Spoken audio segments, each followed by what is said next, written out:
Hello everyone and welcome back to Musey's Modern Dreadfuls. And today we are on part 3 of the new miniseries I'm doing by the wonderful and talented hyperobscura called Me, Mizell, and Inspector Hole in the Face. And away we go. He was dressed in nothing but brown and green rags, dirty and faded, and for the longest while he just stood there motionless, the impossible depth of the hole in his face like a swirling maelstrom. I couldn't move, eyes lost in the abyss of it, heart pounding ever more frantically. Mizell soon joined me, tugging gently at my sleeve. "What's going on?" he asked calmly.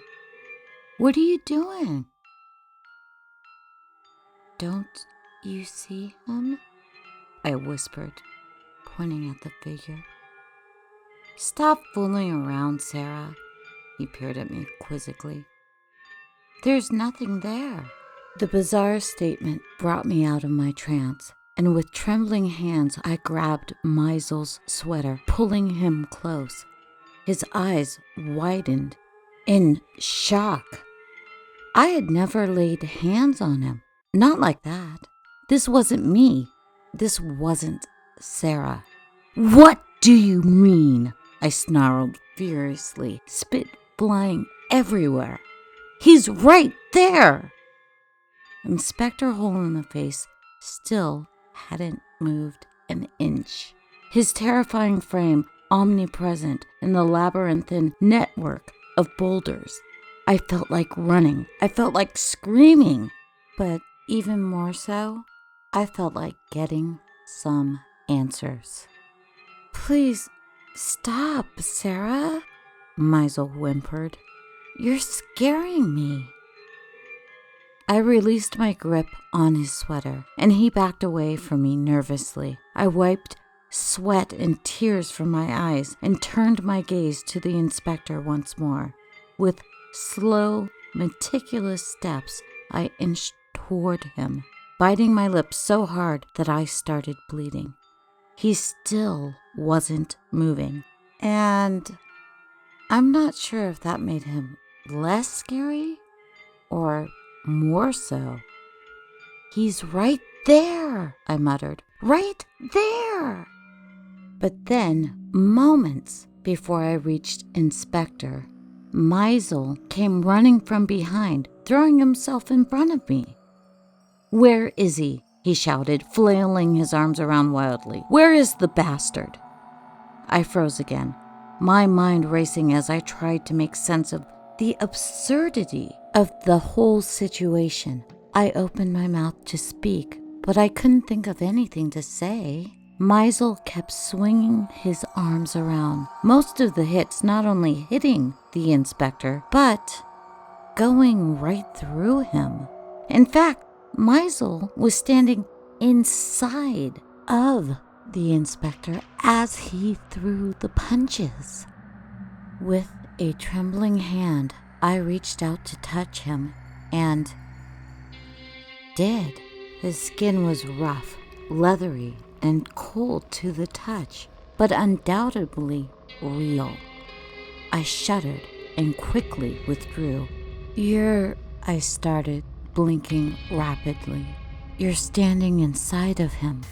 Mizell looked at me, and I could see a smile slowly manifesting on his ridiculous face.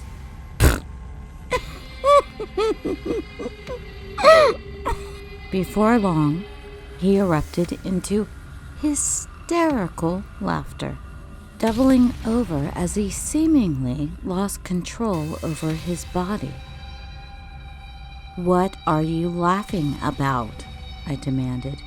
"He is real. I can touch him. I can feel him." "It's an imaginary friend," he said in between convulsing fits of laughter. "You have an imaginary friend, Sarah." Either that, I eyed Inspector Hole in the Face suspiciously. Or a ghost only I can see. Mizell suddenly stopped laughing. I hadn't even considered that, he said, backing away slowly. Then, turning to me, a gleeful grin on his face. But that's even cooler. It was Mizell who decided we should name him Inspector Hole in the Face.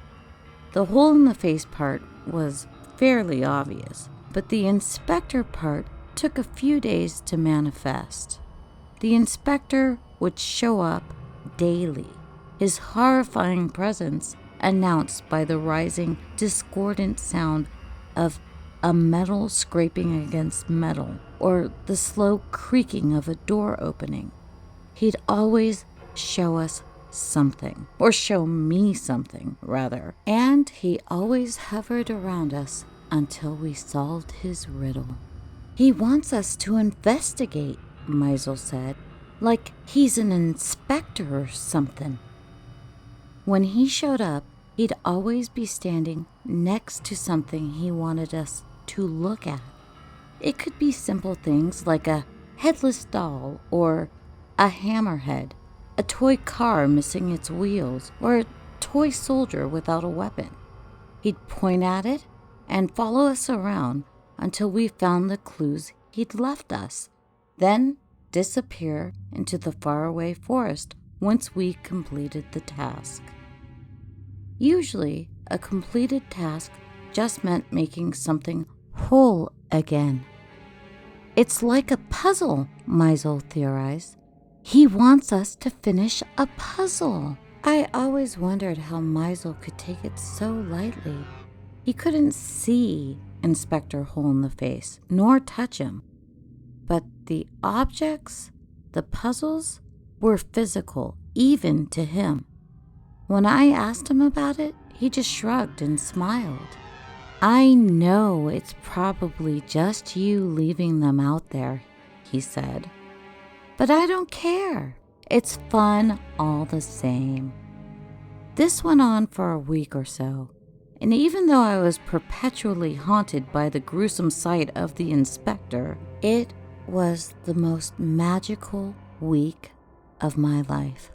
Mizell and I loved the enigmatic mystery of all the puzzles, and we quickly became lost in the strangeness of Inspector Hole in the Face's obscure games. It was like opening a door to another world, a world where simple household items meant something more, like they were all essential parts of an ever-evolving map, once completed, leading to the alluring promise of enlightenment. But all that changed the day we found the rabbit. The day started much like the others, with us roaming the faraway forest, Mizell poking me every 5 minutes or so, asking if I'd heard the sound of him yet.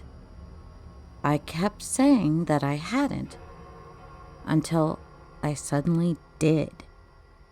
Just ahead of us, that unpleasant scraping and creaking echoing eerily through the forest. We smiled at each other and ran toward it, laughing, abruptly falling silent when we realized what Inspector Hole in the Face had brought us. Jesus, Mizell muttered. What the heck is that?